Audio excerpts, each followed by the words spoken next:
Henry. Wonderful atmosphere at Molineux. Henry continues his run.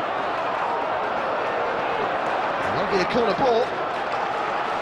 Wolves are really cranking up the pressure in the closing stages here.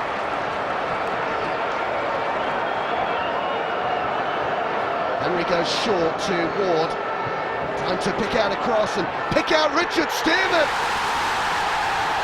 Wolves lead it, added on time.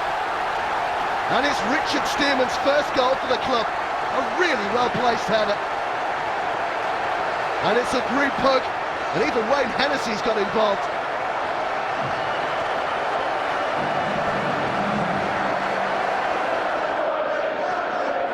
This is Woods. There's Alakobi for attention, but he's to try and get away from him here. Entering for the cross, and Hennessy saves. Well, it's the perfect end to the perfect season. The champions going out in style here.